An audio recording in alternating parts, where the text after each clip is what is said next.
The sky tore open on a Tuesday, not with fire, not with thunder, but with silence, the kind that makes your ears ring and your heart forget to beat. Every screen on Earth flickered. Every phone.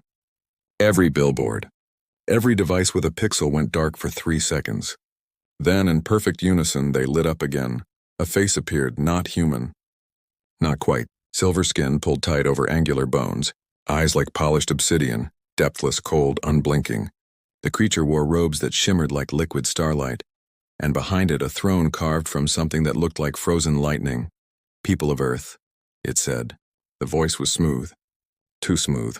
Like glass scraped across glass. "I am High Regent Kael'thar of the Alari Dominion. We have arrived." Above every major city on the planet, the clouds split. Ships descended, enormous, impossible things that blotted out the sun. They didn't roar. They didn't hum. They simply existed, hovering in perfect stillness, as if gravity itself had decided to take a day off. Kael'thar continued, his tone dripping with the confidence of someone who had delivered this speech 8,000 times before. "Your world has been chosen for absorption into our empire. You will surrender your weapons. You will open your governments. You will kneel. Resistance is illogical. Defiance is futile. We have conquered stars older than your species. We have ended civilizations that worshipped gods you have not yet imagined." He paused, letting the weight of his words settle. "You have 24 hours to comply. After that, we will teach you compliance." The screens went dark. For a moment, the world held its breath, and then someone laughed. It started in a dive bar in Brooklyn, the kind of place where the floors were sticky, the lights were dim, and nobody asked questions. A guy named Marcus, mid-30s construction worker, 3 beers deep, was staring at the TV above the bar when the broadcast cut out. He snorted, then he chuckled, then he laughed, a full-bellied, wheezing, tears streaming down his face laugh that turned every head in the room.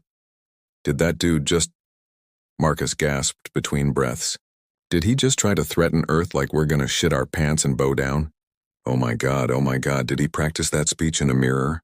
We have conquered stars older than your species. Bro, we put a car on Mars for fun. We made Twinkies. We survived 2020. The bartender cracked a smile. Then someone in the corner laughed. Then the whole bar erupted. It spread fast. Someone filmed Marcus on their phone. Posted it online. Within an hour, it had 10 million views. Within 3, it was everywhere.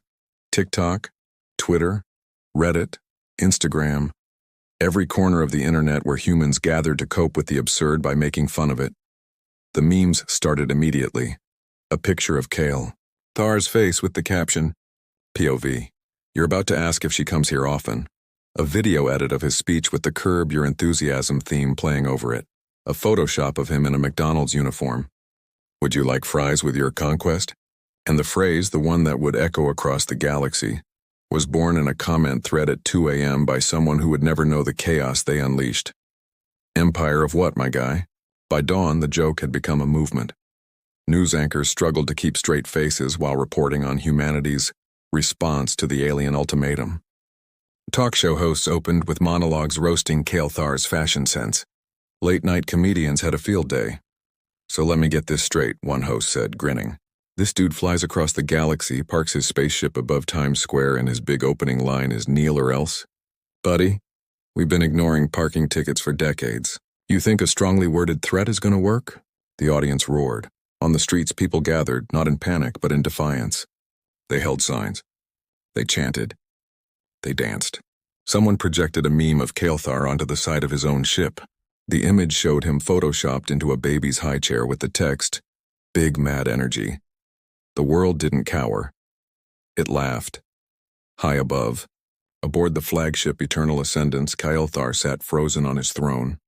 Around him, his advisors stood in perfect silence, their silver faces unreadable. But inside, something was happening that hadn't happened in 10,000 years of Olari conquest.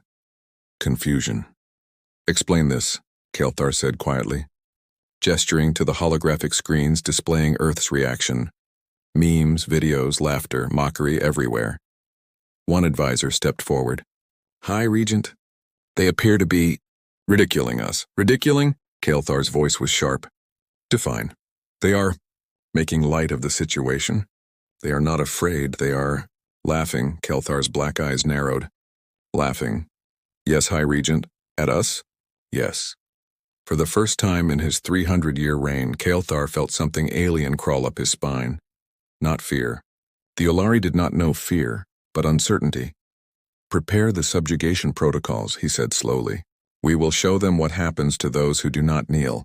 But even as he spoke, he could see the screens. The endless flood of human creativity. The jokes. The art, the songs.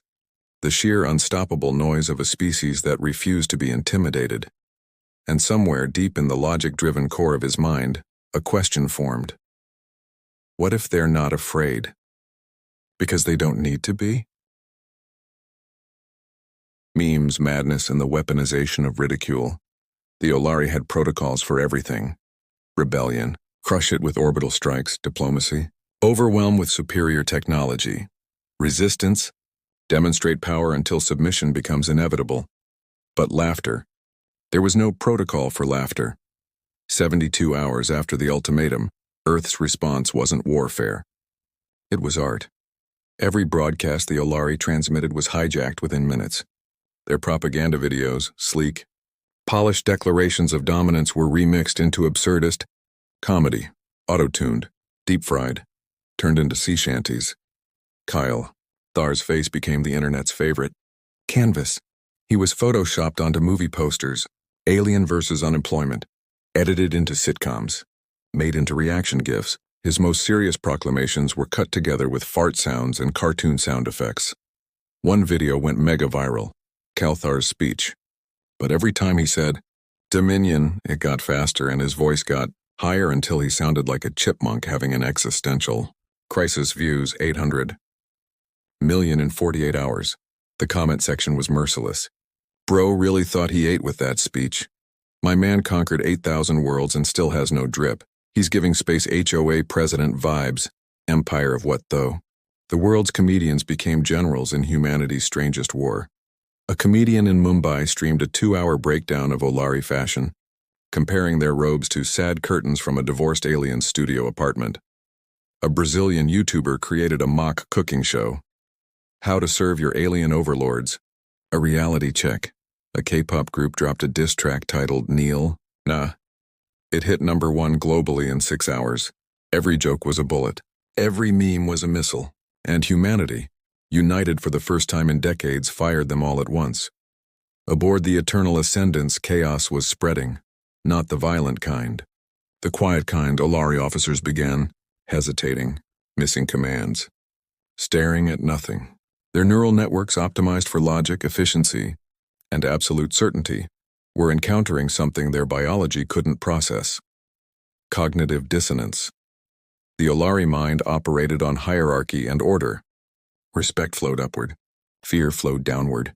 But ridicule, mockery, it broke the circuit. It introduced doubt where doubt couldn't exist. One junior officer was found standing motionless in a corridor, muttering, "Empire of what? Empire of what? Empire of..." He was taken to medical bay. The diagnostics found nothing physically wrong. His mind was simply stuck. In a dimly lit conference room deep beneath the Pentagon, a different kind of war was being waged. Dr. Amara Okafor, a neuroscientist from Lagos, stood at the head of the table. Around her, hackers, psychologists, comedians, military strategists, and one guy from Reddit who'd somehow talked his way in. "All right," Amara said, pulling up a holographic scan of Olari brain architecture, stolen data from their initial broadcasts. "We've been analyzing their neural structure, and we found something fascinating." She zoomed in on a cluster of nodes. The Olari brain is hyper-efficient.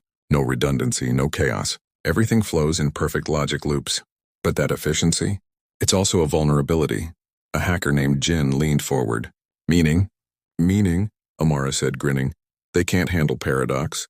They can't process irony. Sarcasm short-circuits their threat assessment systems. When we mock them, their brains try to categorize the mockery as either a threat or non-threat. But it's both. So they freeze, the Reddit guy whistled. So we're literally memeing them into system crashes. Essentially, yes, a military general frowned. You're saying, jokes are a weapon. Amara's grin widened.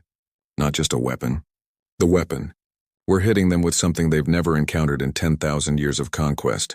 Humor, creativity, chaos. Jin cracked his knuckles.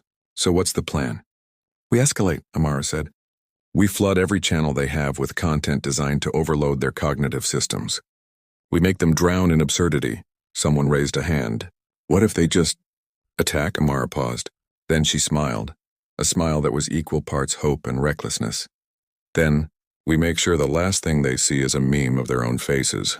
Operation Laughing Storm launched at midnight. Every hacker collective on Earth. Coordinated. Anonymous.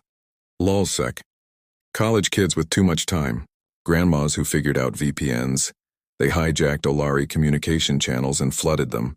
Videos of cats knocking things off tables, labeled Olari Dominion's invasion strategy. Clips of toddlers throwing tantrums, captioned High Regent Kael'thar learns the word no. A 10-hour loop of Never Gonna Give You Up played on every Olari display screen. Rick Astley, unwittingly, became a weapon of intergalactic psychological warfare. On the flagship, Kael'thar stood before the central console, watching his empire crumble in real time. Reports flooded in from across the fleet, officers refusing orders, ships drifting off course, entire crews sitting in silence, staring at screens filled with human nonsense, unable to process what they were seeing. One transmission came through, a junior captain, voice shaking. High Regent, I don't understand. Why are they laughing? What does it mean? Kael'thar said nothing, because for the first time in 300 years he didn't have an answer. Behind him, an advisor whispered, Perhaps we should withdraw. Kael'thar's hand clenched. We do not withdraw, he said coldly. We are the Olari. We are. A screen flickered on it, a meme. Kael'thar's own face, photoshopped into a clown outfit. Text below, conquered 8,000 worlds. Couldn't conquer a joke, something inside him. Cracked. On Earth, the laughter grew louder. Not because the danger was gone, but because humanity had learned, long ago, that when the universe gets too dark, too heavy, too cruel, you laugh anyway, because laughter is rebellion. Laughter is survival. Laughter is the sound of a species that refuses to kneel even when the sky is falling. And the Olari? They were learning that the hard way,